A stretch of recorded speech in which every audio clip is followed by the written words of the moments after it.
अस्सलाम वालेकुम, welcome to my YouTube channel. आज की वीडियो बहुत अहम होने वाली है, ख़ास तौर पर उन लोगों के लिए जो शुगर डायबिटीज़ का शिकार हैं, यानी अपनी ब्लड शुगर को कंट्रोल में रखना चाहते हैं। आपने अक्सर सुना होगा कि मीठा कम करें, कार्बोहाइड्रेट्स कम करें, लेकिन आज मैं आपको बताऊंगा कि कौन सी चीज़ें खाकर भी आप अपनी शुगर को कंट्रोल कर सकते हैं। जी हाँ, आज हम बात करने वाले हैं 5 ऐसे बेहतरीन खुश्क मेवाजात के बारे में जो ब्लड शुगर को कंट्रोल करते हैं, दिल की बीमारियों से बचाते हैं, कोलेस्ट्रॉल को बेहतर करते हैं और शुगर की ख़तरनाक पेचीदगियों से बचाते हैं। और सबसे अहम बात मैं आपको ये भी बताऊंगा कि कितनी मिकदार में खाने हैं और किस तरीके से खाने हैं।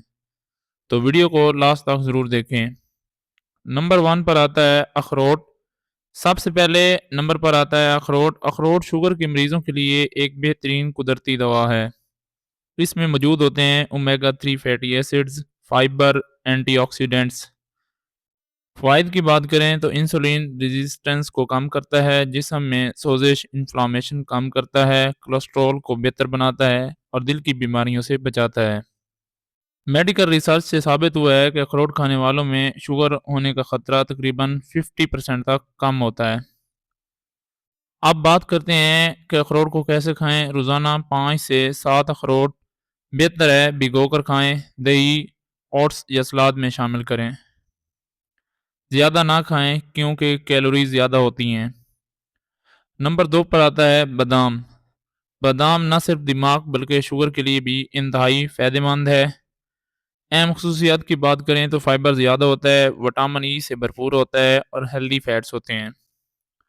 फ़वाइद की बात करें तो ब्लड शुगर को ऐसा बढ़ने देता है, कोलेस्ट्रॉल, बुरा कोलेस्ट्रॉल एलडीएल को कम करता है और अच्छा कोलेस्ट्रॉल एचडीएल को ज़्यादा बेहतर बनाता है। दिल को मजबूत करता है। ख़ास बात की बात करें तो बादाम खाने से भूख कम लगती है, वज़न कंट्रोल होता है, शुगर भी कंट्रोल में रहती है। तरीका इस्तेमाल की बात करें, रोज़ाना 20 से 25 बादाम रात को भिगोकर सुबह खाएं। नंबर 3 पर आता है मूंगफली। ये सस्ती भी है और इंतहाई फ़ायदेमंद भी। इसमें अज़ा की बात करें तो इसमें होता है प्रोटीन, फाइबर और हेल्दी फैट्स।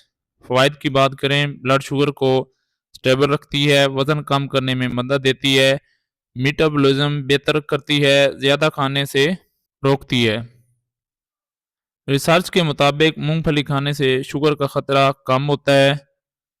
अब तरीका इस्तेमाल की बात करें, रोज़ाना 1 मुट्ठी तकरीबन 1 औंस ड्राई रोस्ट करें, बगैर नमक और बगैर मीठे के खाएं। मार्केट वाली नमकीन या मीठी मूंगफली से परहेज़ करें। नंबर 4 पर आता है काजू। काजू ज़ैके में मज़ेदार और सेहत के लिए फ़ायदेमंद है। अहम खसूसियात की बात करें तो इसमें होता है मैग्नीशियम से भरपूर, हेल्दी फैट्स और एंटीऑक्सीडेंट्स। फ़वाइद की बात करें तो इंसुलिन को बेहतर बनाता है, ब्लड शुगर कम करता है, कोलेस्ट्रॉल को बैलेंस करता है और दिल को मजबूत करता है। तरीका इस्तेमाल, रोज़ाना 15 से 18 काजू सलाद या दही में शामिल करें, ज़्यादा खाने से वज़न बढ़ सकता है। नंबर 5 पर आता है पिस्ता। आखिरी लेकिन बहुत अहम, ये शुगर के मरीज़ों के लिए बेहतरीन चीज़ है। अहम अज़ा की बात करें तो इसमें फाइबर, प्रोटीन, एंटीऑक्सीडेंट्स होते हैं। फ़वाइद की बात करें तो ब्लड शुगर को कंट्रोल करता है, कोलेस्ट्रॉल को बेहतर करता है, ट्राइग्लिसराइड्स कम करता है और नर्व डैमेज से बचाता है। तरीका इस्तेमाल की बात करें, रोज़ाना 40 से 50 पिस्ते किसी भी खाने के साथ इस्तेमाल करें। प्रिकॉशन की बात करें, तमाम नट्स में कैलोरीज ज़्यादा होती हैं, मिकदार का ख़ास ख्याल रखें, नमकीन या मीठे नट्स इस्तेमाल हरगिज़ ना करें, हमेशा सादा नट्स खाएं। अगर आप इन 5 नट्स को अपनी रोज़मर्रा खुराक में शामिल कर लें तो आप अपनी शुगर को कंट्रोल कर सकते हैं, दिल की बीमारियों से बच सकते हैं और अपनी ओवरऑल हेल्थ बेहतर बना सकते हैं। वीडियो यहाँ तक देखने का बहुत शुक्रिया। अगर आपको वीडियो पसंद आई हो तो वीडियो को लाइक करें, शेयर करें और मेरे चैनल को सब्सक्राइब करना ना भूलें। मिलते हैं नेक्स्ट मेडिकल से रिलेटेड वीडियो में। तब तक अपना ख्याल रखें, दुआओं में याद रखें। अल्लाह नेमान।